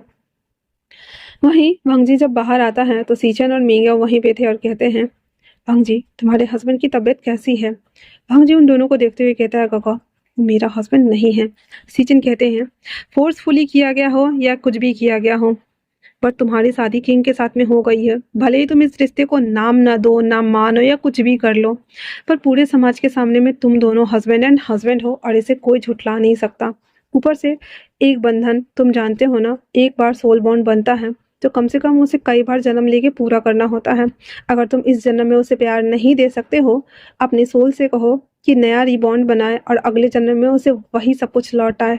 तुम जानते हो ना, वरना ये अगर नहीं होता है तो तुम फंस के रह जाओगे। और तुमने कहा कि तुम तो यहाँ के हो भी नहीं। हाँ, मुझे भी लगता है कभी कभी जैसे कि तुम मेरे भाई हो ही नहीं। वांग जी को हालांकि ये सारी बातें समझ नहीं आ रही थी, बट फिर भी वो कुछ नहीं कहता है। उसके बाद वो बाहर था। जियांग जिंग जो कि सभी लोगों से बातचीत कर रहा था और मुआयना कर रहा था, वो वांग जी के पास आते हुए कहता है, आप मुझे बताएंगे कि उस दिन जब तीर आया था तो किस तरह के तीर था। वांग जी को ऑलमोस्ट याद था, तीर के आगे ना बहुत सारे छोटे छोटे पिन्स लगे हुए थे। अगर हाथ से पकड़ो तो पिन हाथ में चुभ जाते हैं, देन ब्लड आ जाते हैं। वो सभी चीज़ों को डिटेल में बता देता है। तो वो कहता है फॉक्स क्लैन, तो उन लोगों ने ये सब कुछ किया है। अब वहाँ पे जो हमारी वांगफी थी वो भी खड़ी थी और सब कुछ सुन रही होती है। एंड देन कहती है, किंग कैसे हैं, मुझे बहुत चिंता हो रही है। और वो रो रही होती है। जियांग चंग उसे सांत्वना कराते हुए कहता है, वो बिल्कुल ठीक है, घबराने की कोई बात नहीं है। हाँ, अगर आप उनसे मिलना चाहते हैं तो उनका इलाज हो जाए तब जाइएगा। और यहाँ पे विंग जब सब कुछ करके चले जाते हैं तो वैद्य कहते हैं, जहर का असर उनके जिस्म से 4 घंटे बाद उतरेगा, पर इन्हें इन्हें जिस्म की गर्मी देनी होगी, क्योंकि वो जहर इतना ठंडा था कि उन्हें पूरे बॉडी को जमा देगा। हाइपोथर्मिया नाम आप लोग अगर चाहे तो सर्च कर सकते हैं। हाइपोथर्मिया की शिकायत जिसकी होती है ना, कभी कभी बहुत सारे ऐसे केसेस आते हैं जिसमें बुखार लगता है तो बॉडी ना, ऐसे कहते हैं ना कपकपी घुस जाना, तो बहुत ना कपकपाते रहते हैं, ठंड लगता है ठंड लगता है ठंड लगता है ऐसे बोलते रहेंगे। उस टाइम में क्या होता है कि बॉडी धीरे धीरे धीरे धीरे ना टेम्परेचर उसका माइनस में चला जाता है। इसको हाइपोथर्मिया बोलते हैं, ठीक है। तो विंग फिलहाल से उस स्टेज में जा रहा होता है जहाँ पे उसकी पूरी बॉडी धीरे धीरे करके टेम्परेचर लूज करते हुए ठंडी हो रही थी। और उसके बाद कहता है कि इन्हें इनके जिस्म की गर्मी देनी होगी ताकि वो ठीक हो सके, इसलिए आप इनके जो हमारी क्यून है उनसे कहिए। और सबको यही लग रहा था कि विंग ना वांगफई के साथ में टाइम ज़्यादा स्पेंड करता है, तो वांगफई को उसके साथ भेज देना चाहिए। तो जियांग चेंग भी कह देता है कि ठीक है, हम भेज देंगे, आप लोग जा सकते हैं। और इतना बोल करके वो उन्हें छोड़ने के लिए चला जाता है। वांगफई इतनी ज़्यादा खुश थी कि चलो शादी तो नहीं हुआ है, कम से कम हरम में रहने के बाद उसे ठीक है सब्स्टिट्यूट का ही ओहदा मिला था, पर अगर वो उसके साथ नाइट स्पेंड करती है तो शायद वो क्यून बन सकती है, इसलिए वो अपने आप को सजाने के लिए चली जाती हैं। सीजन इसके पास आते हुए कहता है, तो क्या सच में तुम उसकी मदद नहीं करने वाले हो वांग जी? वांग जी कहता है नहीं, और इतना बोल करके और वो वापस से दूसरी तरफ चला जाता है जहाँ पे फिलहाल से उसके पिताजी थे। वांग जी विंग के पिता वाले रूम में आता है जहाँ पे उसके पिताजी की बॉडी हाथ पूरे नीले हो चुके थे, और वो कहता है इनके ऊपर ऐसा जहर दिया गया है जिसका काट ही नहीं है, इतना बोल करके। और वो अपने कमल को देखता है जो कि धीरे धीरे मुरझा रहा था, उसे हाथ में लेता है और कुछ चैंट करता है जिससे कि वो कमल खिल गया था। बीज का बीज निकाल कर उसे सीधे उसके मुंह में डाल दिया जाता है और कहते हैं, अब आपको होश में आना होगा क्योंकि आपके बेटे की जान खतरे में है। अब आप ही बता सकते हैं कि आपके ऊपर हमला किसने किया है। ये बोलते हुए वांग जी उसके पास बैठ जाता है और सुई से चेक करना स्टार्ट करता है कि उसके पिता की कंडीशन कैसी है। वहीं दूसरी तरफ वांग फेई विंग को बॉडी की गर्मी देने के लिए उसके कमरे में आती है। विंग जो कि नींद में था और हाइपोथर्मिया के कंडीशन में था, दैट्स वाई वो लेटा हुआ था। उसकी पूरे लिप्स वाइट पड़ गए थे, फेस सफ़ेद पड़ गया था, सब कुछ अजीब लग रहा होता है और वो लेटा हुआ था। विंग को अजीब से विविड ड्रीम्स आ रहे थे जिसमें वो देख रहा है कि जंगल के बीचों बीच वो भाग रहा है, बहुत सारी चीज़ें, बेट को वो कस के पकड़े हुए था। वांग फेई अच्छे से कमरे को लॉक करने के बाद उसके करीब आती है, अपने ऊपर के 1-2 लेयर ड्रेस को हटाते हुए उसके कम्बल में जाके चली जाती है। विंग को अपनी तरफ मोड़ती है जहाँ पे विंग के हाथ वांगफेई की बॉडी पे कस गए थे और उसको एकदम पकड़ के रखा हुआ था। वांगफेई जैसे ही उसे किस करने वाली होती है, विंग के मुंह से निकलता है हस्बैंड। और जब ये सुनती है वांगफेई, उसके नाम मतलब तलवार धार एकदम मगज पे चढ़ गया था, लाइक हाँ मैं हस्बैंड की तरफ से बुला रहे हो तुम। और जब ये सुनता है ना वांग जी, क्योंकि वांग जी को विंग की वॉइस साफ साफ क्लियर सुनाई दे रही थी क्योंकि उसके पास कुछ और अलग स्पिरिचुअल इन्वॉक हुआ था, दैट्स वाई उसे फील भी हो रहा था। और जब ये सुनता है तो वांग जी पीछे मुड़ता और कहता है, मैं तुम्हारी मदद करने नहीं आऊँगा। इतना बोलकर वो अभी भी उसके पिताजी के पास बैठा हुआ था। वांग फेई वापस से उसे अपने करीब करने की कोशिश करती है तो विंग दोबारा से कहता है, हस्बैंड हस्बैंड हस्बैंड। वांग फेई कहती है, वो नहीं आएंगे, हम आपकी मदद करेंगे। इतना बोल वांग फेई उठ जाती है और उसके कपड़े को खोलना स्टार्ट कर देती है। वांग फेई अपने हाथों को उसके ऊपर चला रही थी, उसके हाथों को रब कर रही थी, 2-3 कंबल और ला करके उसके ऊपर उड़ा देती है और उसकी बॉडी को अपने बॉडी से इसे चिपकाने की कोशिश करती है। पर विंग जैसे ही उसे स्मेल लगता है, क्योंकि वांग जी के बॉडी की स्मेल चंदन की स्मेल थी, एंड देन वांग फेई ने जो ऑर्किड यूज करा था उसकी स्मेल आ रही थी। विंग नींद में ही कहता है, कौन हो तुम? दूर जाओ मुझसे, मैंने कहा दूर जाओ मुझसे, मैंने कहा दूर जाओ। पर वांग फई उसके ऊपर डोमिनेंट होने की कोशिश कर रही थी, तो हमारा जो विंग था उसे धक्का दे देता है एंड देन चिल्लाना शुरू कर देता है, जस्ट लाइक कराहते हैं ना वैसे। वांग जी जो कि मतलब उसको लिटरली पूरा सुनाई दे रहा था, वो उठता है एंड देन उस कमरे में आता है जहाँ पे इसके कदम बहुत ज़्यादा तेज थे, और जब वो आता है तो देखता है कि वांग फई है, उसके ऊपर ना ऐसे चढ़ने की कोशिश कर रही है उसके कंबल के अंदर। तो वांग जी आते ही कहता, क्या करने की कोशिश कर रही हो? हाँ, जब भूल गई हो कि वो शादीशुदा है और मैं उसका हस्बैंड हूँ। वांग फई उसके नीचे मतलब नीचे आकर उतर जाती है और गिर करते हुए कहती है, आप नहीं थे तो हम बस किंग की मदद करने की कोशिश कर रहे थे। इतना बोलकर वांग फई वहाँ से भाग जाती हैं। विंग जो कि अपनी ही बॉडी को नोचने में लगा हुआ था, क्योंकि उसे ना ठंड लग रही थी और वो ऐसे पकड़ के ना खुद को जकड़ रहा था। वांग जी अपने हाथ उसके माथे पे रखता है और उसकी बॉडी को गर्म एहसास कराने की कोशिश करता है। वांग जी खड़ा था, न ही वो विंग को टच करता है न ही कुछ, अपने 2 फिंगर से उसके फोरहेड को टच किए हुए था, उसकी बॉडी को नॉर्मल करने की कोशिश करता है। धीरे धीरे करके विंग सो जाता है और वांग जी उसे अच्छे से कंबल से टक करते हुए कहता है, जरूरी नहीं कि हम तुम्हारे साथ वो रिश्ता बनाए। और इतना बोलते हुए वांग जी अपने कमरे में जा करके वापस से मेडिटेशन करना शुरू कर देता है।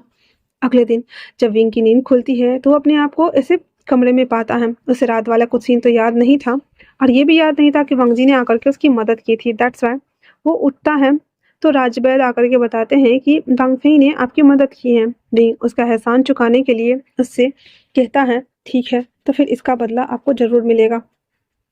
फिर वो नहाता है, धुलता है, सब कुछ कर लेने के बाद पैलेस आता है। आने के बाद वो अनाउंस करता है कि वो वांग फई को अपनी सब्स्टिट्यूट घोषित कर देगा, उपरानी बना देगा, या फिर फिलहाल से क्योंकि वांग जी अभी था तो उसकी जगह कोई और ले नहीं सकता था। ये सुनकर जो वांग फई थी वो बहुत ज़्यादा खुश हो गई थी, और उसका ओहदा भी बढ़ गया था, इसलिए लोग उसकी तारीफ भी ज़्यादा कर रहे होते हैं। वहीं विंग जियांगजेन से कहता है, क्या पता चला कि वो कौन था? जियांगजेन कहता है, हाँ फॉक्स ट्रैप, उन लोगों ने ये सब कुछ करने की कोशिश की थी। वो जो तीर जो पहले हमला हुआ था वो, और ये दोनों सेम ही लग रहे हैं, और ये इसको डिस्कस कर रहे थे। विंग कहता है, वो जो कोई भी है उन्हें पकड़ कर लाओ, उन्हें मारो, क्योंकि मैं नहीं चाहता कि ये सब कुछ हो। और पिताजी कैसे हैं? तभी राजवैद भागते हुए आता और कहता है, आपके पिताजी बिल्कुल ठीक हैं, आप चलिए उनसे मिलने के लिए। विंग उससे मिलने के लिए नीचे उसके कमरे में जाता है जहाँ पे उसके पिताजी का रूम था। विंग वहाँ आता है जहाँ पे उसके पिताजी को होश आ गया हुआ था। उसके पिताजी उसे देखते हुए कहते हैं, तुम जानते हो मुझ पर हमला किसने किया? विंग कहता है, कौन है पिताजी? वी चंग से कहते हैं कि फॉक्स क्लैन। जब हम लोग वापस आ रहे थे तो उनके कुछ ट्राइब्स के लोगों ने हमारे ऊपर हमला किया था। मुझे लगा था कि वो जो पाउडर है वो बस ऐसे ही नॉर्मल पाउडर है जिससे कि लोगों को बेहोश किया जाता है, पर मुझे ये नहीं पता था उस पाउडर से मेरे पूरे बॉडी में पॉइजन फैल जाएगा। हमारे साथ जितने लोग थे वो तो सब मारे गए, पर मेरे अटबल की वजह से मैं बच गया हूँ, और अब वक्त आ गया है कि उन्हें सबक सिखाया जाए। वो लोग वो लोग बस हम लोगों को परेशान ही नहीं कर रहे हैं, हमारे पास जो पावर्स हैं उन्हें वो चाहते हैं। अगर उन्होंने मुझे मार दिया तो मेरे हाथों के कड़े उन्हें मिल जाएंगे, और इसीलिए शायद उन्होंने मुझ पर हमला भी किया था, क्योंकि मेरी सारे पावर इसमें हैं। विंग को भी पता था कि जिसके पास कुछ पावर होते हैं उनके पास एक स्पेशल वेपन्स होते हैं, जैसे बाला हो गया, जैसे कोई लाठी हो गई, कोई छाता हो गया, कोई डंडा हो गया, कोई बांसुरी हो गया, उसमें ना वो अपनी पावर्स को रखते हैं। तो विंग के पास भी था एक छोटा सा छाता। दैट्स वाई वो हमेशा रखता था उसे लटका करके अपने कमर में, इसलिए उसे पता था। तो कहता है, पिताजी अब हम क्या करें? तो उसके पिताजी कहते हैं, कुछ करने की ज़रूरत नहीं है, हम जो करना होगा हम कर लेंगे। विंग कह देता है कि फिलहाल से आप नहीं थे तो वो करंट किंग बन गए हैं। उसके पिताजी कहते हैं, तुमने अपनी जिम्मेदारी ली, ये बहुत बड़ी बात है। फिर वो लोग बातें बातें करते हैं। 3-4 दिनों के लिए विंग वांग जी के मतलब अपने कमरे में नहीं आता है। वांग जी को लग रहा था कि शायद विंग कहीं वांग फई के साथ में तो नहीं है, इसलिए वो जब रात के अंधेरे में बाहर आता है ड्रैगन फॉर्म में ढूंढने के लिए, तो उसे विंग कहीं नहीं मिलता है। जब वो जा रहा होता है तो वो सुनता है, आज रात किंग अकेले हैं, क्यों ना हम उन्हें जान से मार दें। वांग जी जब ये सुन चुका था वो खड़ा हो जाता है एंड देन उनका पीछा करना स्टार्ट करता है। विंग जो कि वांग फे से मिलने के लिए आया हुआ था, उसके कमरे में वो बैठा हुआ था और वांग फे उसे ऐसे ना ड्रिंक सर्व कर रही होती है और उसके साथ बैठकर पी रहा होता है। विंग हालांकि बस ड्रिंक करने ही आया था और कुछ भी नहीं।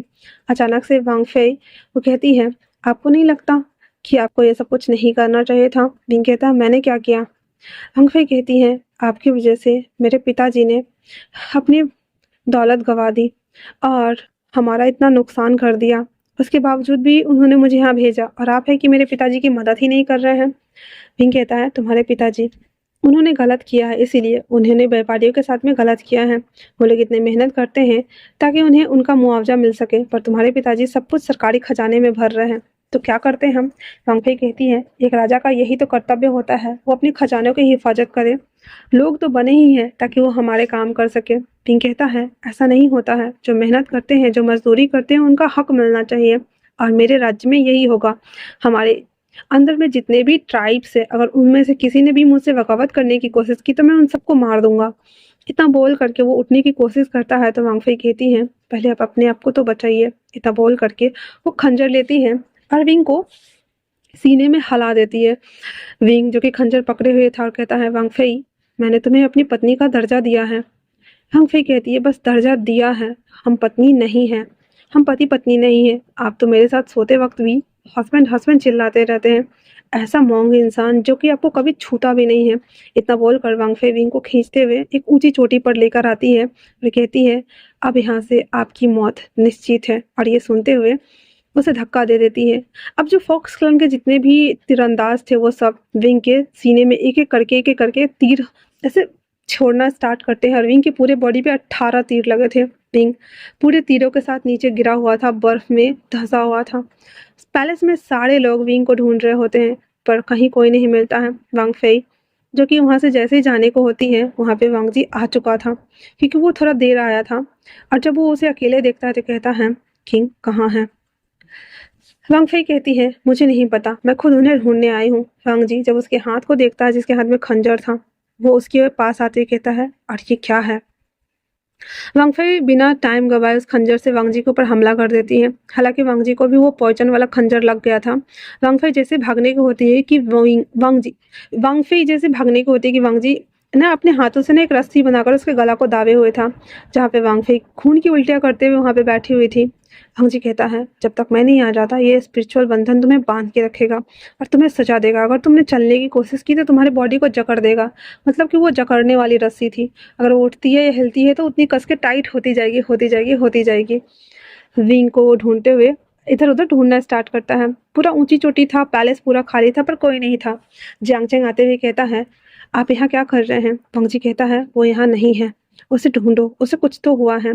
तभी वो फील करता है कि दर्द हो रहा है, सांसें भारी हो रही हैं, आंखें बंद हो रही है और कुछ भी समझ में नहीं आ रहा है।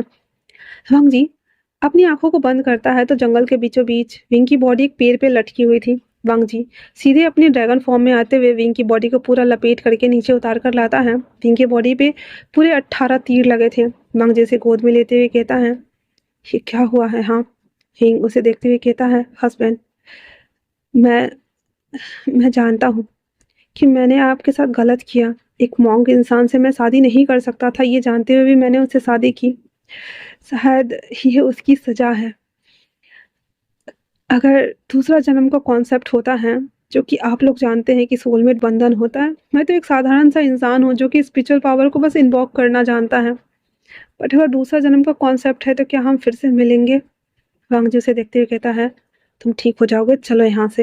हिंग कहता है, मेरे पास अब समय नहीं है और ये तीर एक एक करके मेरी जान ले रहे हैं। मेरे सारे नर्वस सिस्टम डाउन हो रहे हैं, बॉडी में पेन हो रहा है, दर्द हो रहा है।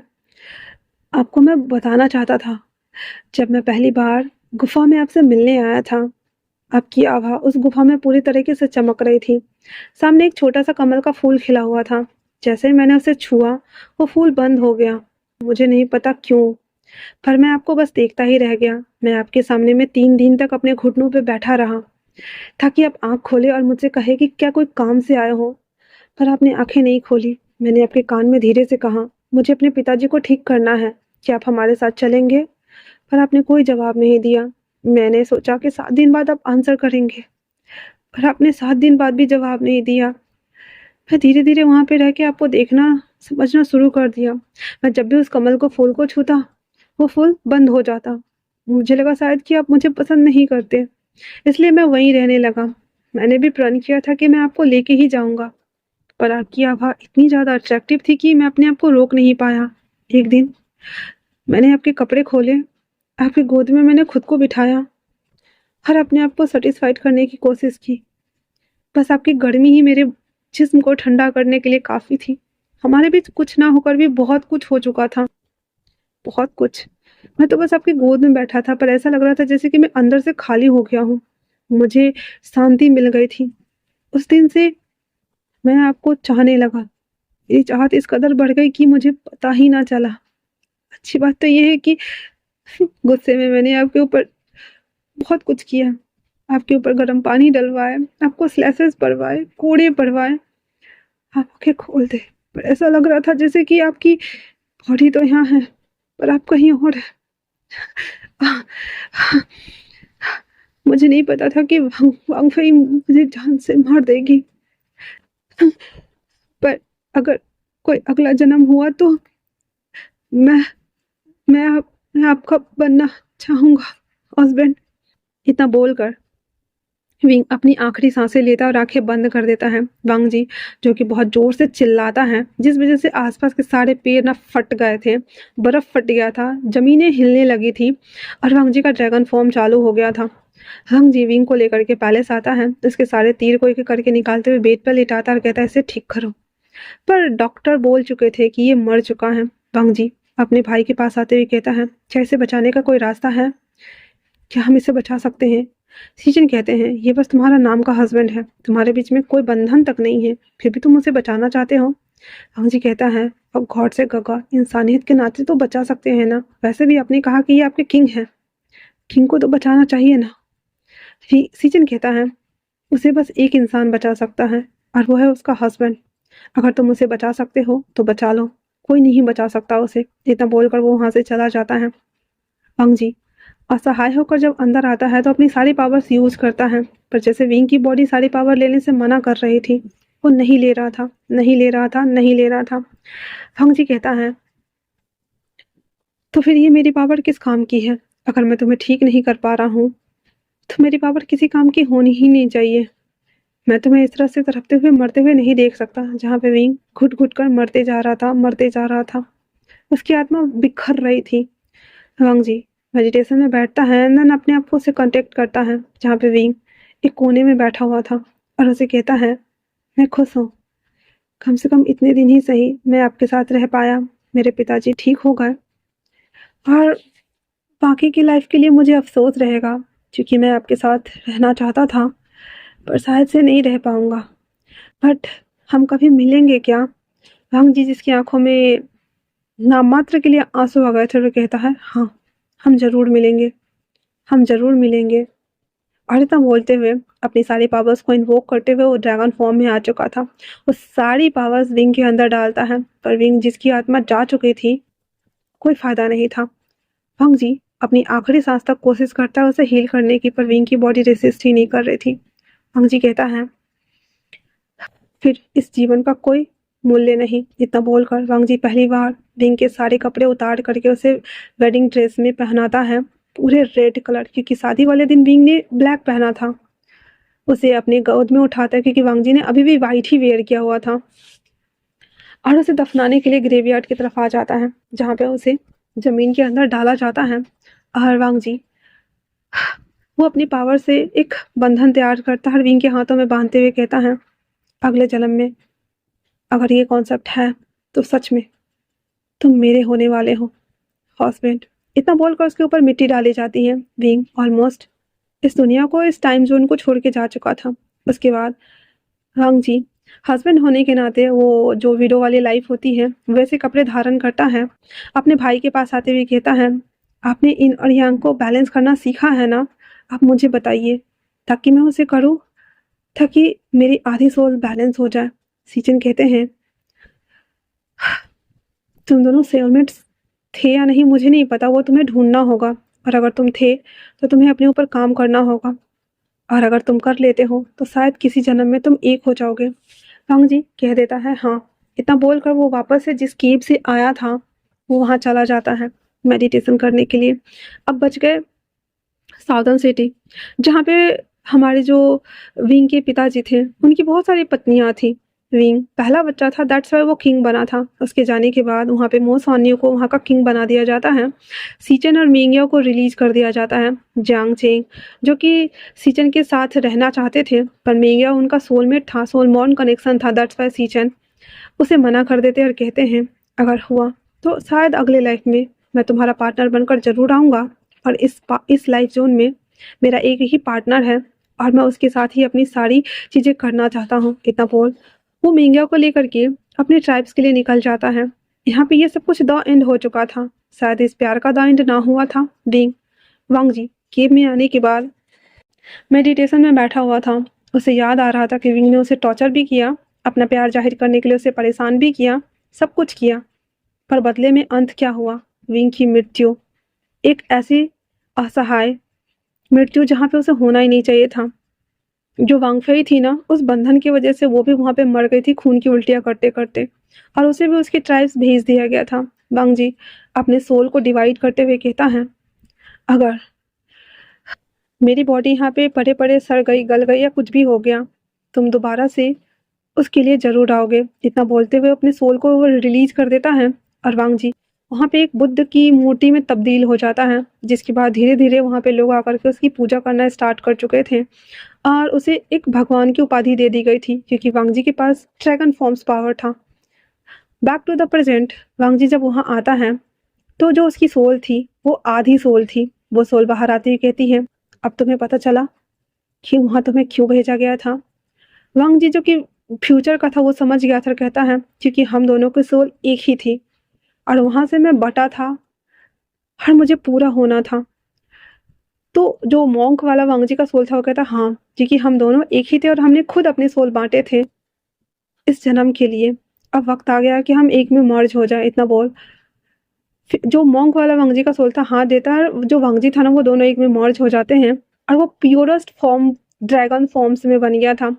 अब वांग जी जो था वो फ्यूचर पास्ट प्रेजेंट तीनों देख सकता था, और उसका जो ड्रैगन फॉर्म उस टाइम जोन में इस वांग जी ने पूरा कर दिया था, वो पावर भी उसके पास थी। वो कहता है अब वक्त आ गया है अपनी बॉडी में लौटने का। इतना बोल करके वांग जी अपने बॉडी में चला जाता है जहाँ पे उसकी आंखें खुलती है और वो बस बोलता है हस्बैंड। तो आज मैं ये इतना देर का ये चैप्टर अपलोड कर दे रही हूँ। मेरी तबीयत ख़राब थी तो मैं रिकॉर्ड भी नहीं कर पाई थी और 4 दिन हो गए हैं, दैट्स वाई। अब नेक्स्ट जो चैप्टर आएगा वो मैं पूरा कवर करके डालूँगी, ठीक है ना? तब तक इस वाले चैप्टर को एंजॉय करना और कमेंट्स करके ज़रूर बताना मुझे कि ये कैसा लग रहा है, ओके?